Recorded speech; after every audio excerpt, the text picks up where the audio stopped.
There was once a world built on the rustle of notebook paper and the faint scent of chalk dust, a place where mornings began with the squeak of sneakers on linoleum floors and ended with the echo of a bell that carried through long, crowded hallways.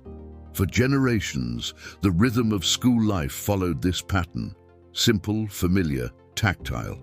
But time has a way of reshaping even the most ordinary rituals. And now, those echoes are fading. In this world of yesterday, the day began with the sweep of chalk against a green board. The teacher's words bloomed like white trails across the dark surface, while tiny clouds of dust drifted lazily in the sunlight.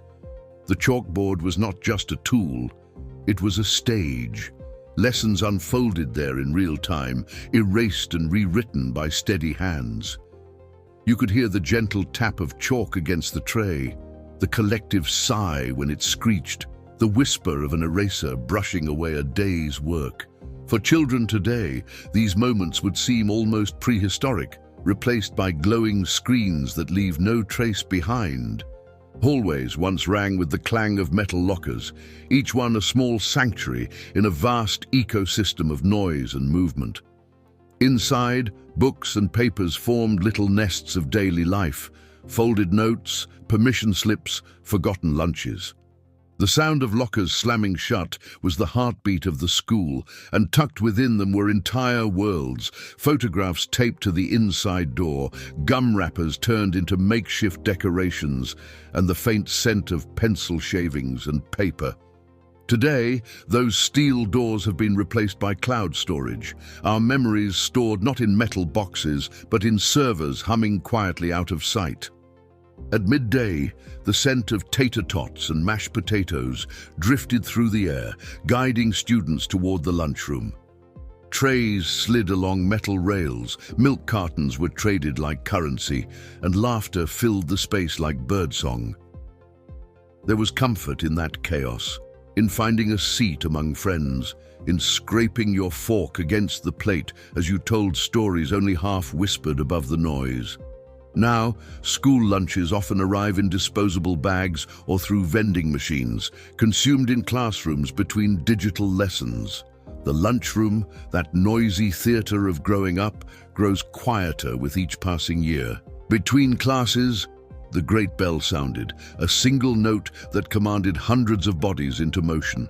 It was the sound of transition, of ritual, of collective purpose. Everyone moved at once, a wave of chatter and movement flowing through the halls. But in the modern school, the bell grows rarer, schedules are flexible, lessons online, time fluid. The world no longer moves in unison. The bell's echo is dissolving, leaving behind a silence filled by notification tones and soft keyboard clicks. The classroom once held its own kind of ceremony. There was the pop quiz, that flutter of paper, the hush of surprise, the rustle of pens and pencils as minds raced. And always, at the corner of the room, the metal pencil sharpener, its crank turning, grinding, producing a satisfying whir before releasing a perfect point. The faint smell of cedar mixed with chalk dust in the air. Today, pencils are mechanical, quizzes digital, and the satisfying scrape of graphite on paper is replaced by the tap of plastic keys. Learning used to carry a certain warmth, literally. The overhead projector hummed at the front of the class, its light casting translucent diagrams on the wall. The teacher's hand, moving across the plastic film, appeared enormous and luminous as she circled a word or drew an arrow. Film strips rattled and clicked, the room darkened, and the projector fan whispered softly. For a few moments, everyone sat in shared stillness. Now, lessons stream through screens, precise and silent, the glow cooler, the connection thinner. And beyond the lessons, school was communication. Folded letters passed secretly between desks. A scrap of paper, creased into a triangle, slipped from hand to hand when the teacher wasn't looking. "Do you like me? Meet me after class." The messages were brief but full of meaning, small rebellions against silence. Today, messages arrive instantly, blinking on screens, efficient but fleeting. The intimacy of a handwritten note, with its loops and smudges, its careful fold, is all but extinct. Books, too, had a physical presence. Dog-eared pages, cracked spines, margin notes left by years of students. Their weight gave learning a sense of gravity. They lived in backpacks and on desks, filled with scribbles, doodles, and highlighter scars. Now, textbooks exist inside tablets. Clean, bright, easily searched, but strangely untethered. The faint smell of paper and ink, the satisfaction of turning a page, has been traded for the frictionless scroll. Then there was recess, the daily migration to the open air, the slap of jump ropes, the thud of basketballs, the shriek of laughter as tags spread like wildfire across the playground.